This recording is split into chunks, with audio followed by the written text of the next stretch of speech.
What is up, guys? Money Webby here, checking back in week 6 with a few of my favorite plays on the slate. We got an 11-game slate here. Very excited about to dodge some COVID bullets from the teams. Thankfully, got a nice full slate here. I'm very excited about it. I hope you are too. If you are, go ahead and smash the like button.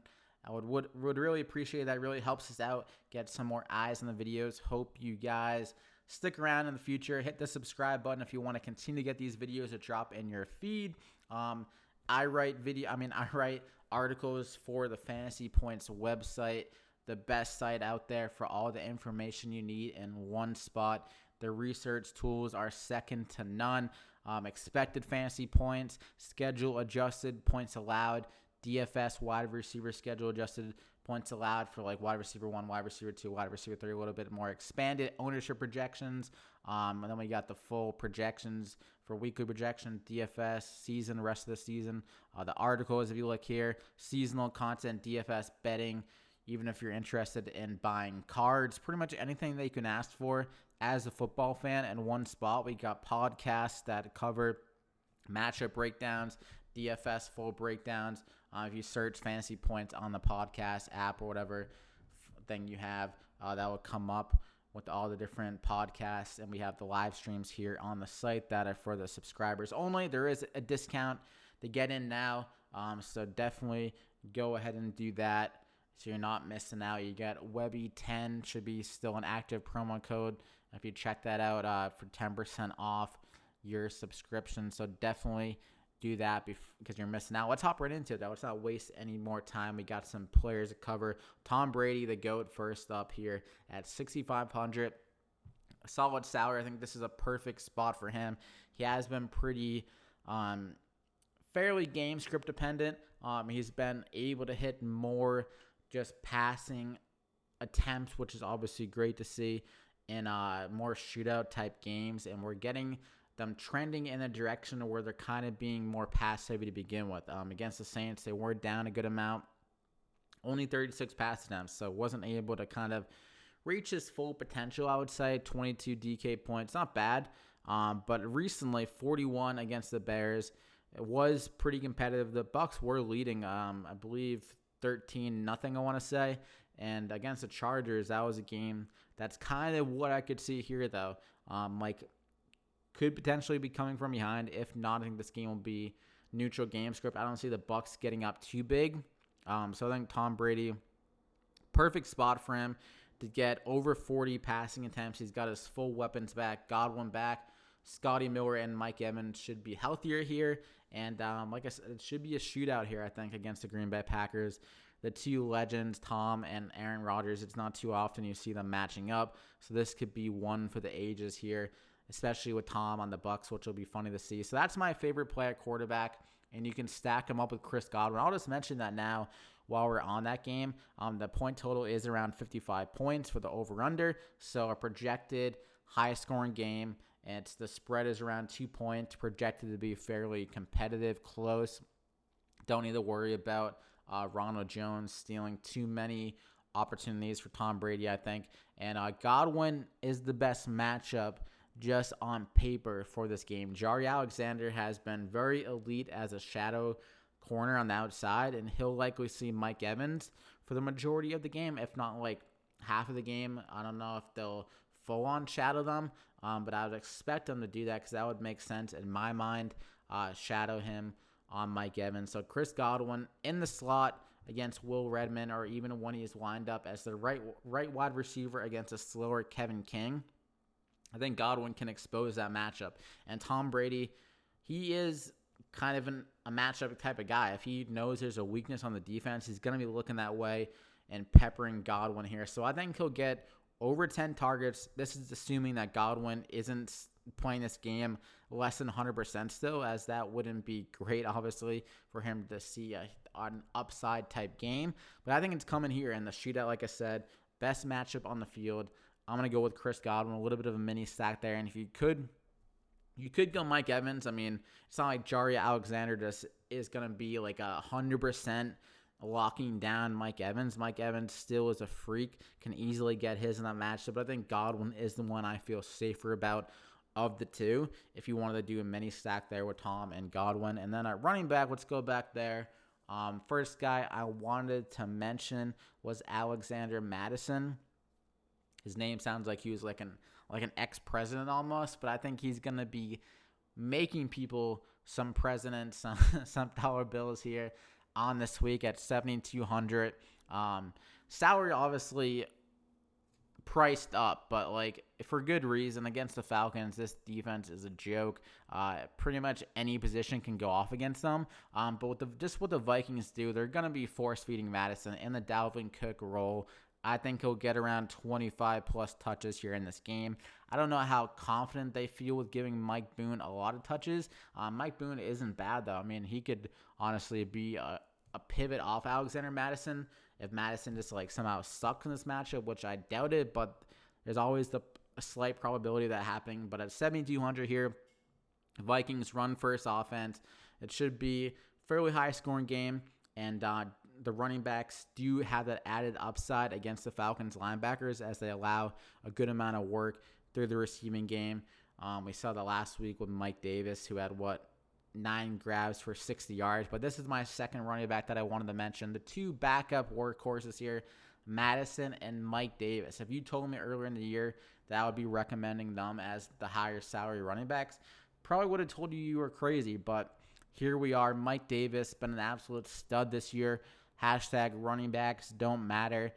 He is leading the movement. He's the face of that and just absolutely killing it this year. 3-0 with him as a starter and 0-2 with McCaffrey, which is 2020 in a nutshell. I mean, it's not that surprising. It is a running back because the running backs obviously aren't the main like moving the needle for a team. But 7,000 here, a little bit of a revenge narrative against his old team and the Bears.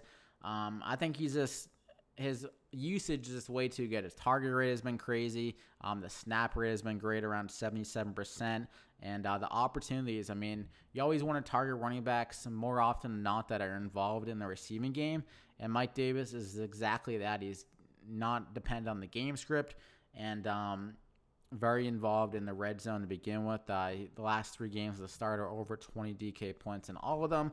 And I think he can easily do that again here. So I'm going to lock him in there as my second running back. So we're spending good chunk of change on running backs there. So a wide receiver, you got to be a little bit different. Other wide receivers that I'll quickly gloss over, Will Fuller. I think he can have a ceiling game there against the Titans. Brandon Cooks kind of took the attention last week. But I think it's going to be a week-by-week basis where Watson is just going to be locking on one of them. I think this is the Will Fuller type matchup here against the Titans. A little bit more man coverage there for them. And Will Fuller, I think, will be better against the man in comparison to Cooks. I think he's just a better man beater as a wide receiver in general. Who else did I want to mention? Oh, yeah, Allen Robinson. If you don't want to pay it for Godwin, I think Allen Robinson is the other guy I would want to pay it for this week at 7,000.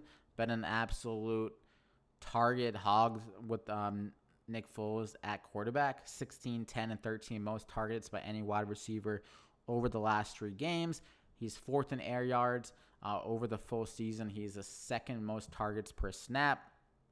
Pretty much everything you're looking for. I mean, he put in work against one of the tougher matchups here against the Colts as well. 26 DK points. So I really like him if you want to pay up a wide receiver there. But if I'm going to be filling out this build to kind of make it easier just to pay around, I think Chase, I want to say Chase Claypool, with the whole Deontay Johnson injury, I think that he could get another big week here with that considered. I mean, the Steelers, I can see them going more passive here. James Conner, been disappointing. I don't know if they fully trust the run game, and this is a very big game against the Browns. The Browns defense, it's been pretty stout against the run game. They're allowing 3.6 yards per carry to running backs, so I could see them spreading them out here. More Chase Claypool. There's not really a Browns cornerback that match up with them well. Denzel Ward is a good outside cornerback, but he's a little bit undersized, so I could see Claypool using his size against him if they're matched up in that sense on the outside. And I think he's going to be their red zone weapon. We saw that last week. Majority of his scores did come in the red area. So at 5,200, great value there. Throwing at wide receiver, then at tight end. There's just two guys. I think you can go either way here. I think you pay up for Mark Andrews if you want to get that huge score from tight ends, because it's such a big leverage on the field if Andrews can hit his ceiling here. It's a great matchup against the Eagles. Second most schedule adjusted points allowed to tight ends. Get that information over at fantasypoints.com. And he is what he is. He gets a ton of targets in the red zone. He has the most targets in the actual like end zone, in the actual if you know what I mean, in the actual end zone. Yeah, I don't know what other word I'm looking for, but at 6,500 here, I could see one of those vintage Mark Andrew games of this year, I guess you could say, and of last year, like 6 grabs for 80 yards and 2 touchdowns. Hollywood is kind of a receiver that has struggled against better cornerbacks. He's going to be seeing some Darius Slay here. So that could definitely limit him. And I think this is just more of a tight end focal point for the Greg Roman offense. Lamar Jackson still a little bit banged up, I'm assuming, and he isn't running as much. They've been more pass heavy over the last few weeks. So I think Mark Andrews can be that guy that hits the ceiling. If he gets around 25 DK points, the rest of the tight end field is so ugly that he could give you 20 plus or more than 20 points in the all of the other, not all of them, but the majority of the other tight ends. Like if someone goes with Hayden Hurst and he hits his 4, he gets like 2 DK points. You've literally a 23 point advantage over that lineup. Like that, you can't really get that at many other positions. So that's kind of one way to attack it, I'd say. Obviously, it's tough to do with this kind of core with that much money left over.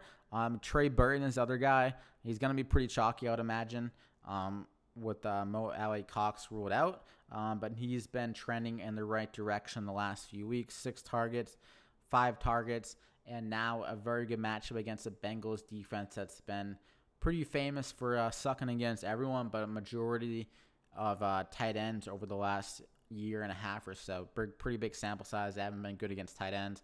So that's the salary saver. Pretty obvious, I would say, plug and play at tight end this week. That's pretty much all I have for you, though. If you enjoyed the content, drop a like in the video. Hope you guys got some good information here.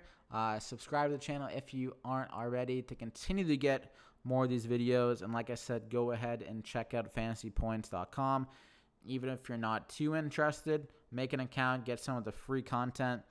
But if you want to get a little bit more of the site, definitely check out the subscription. Also, didn't mention before, but the Discord is obviously a huge just addition to everything, because we have a ton of different Discord channels where you can talk to people about certain subjects. If you're a DFS player, you can talk in the DFS channel, season-long channel like injury news with our injury analysts. So pretty much anything that you really want is offered in that as well, to get a little bit more out of everything. So I hope you enjoyed the video.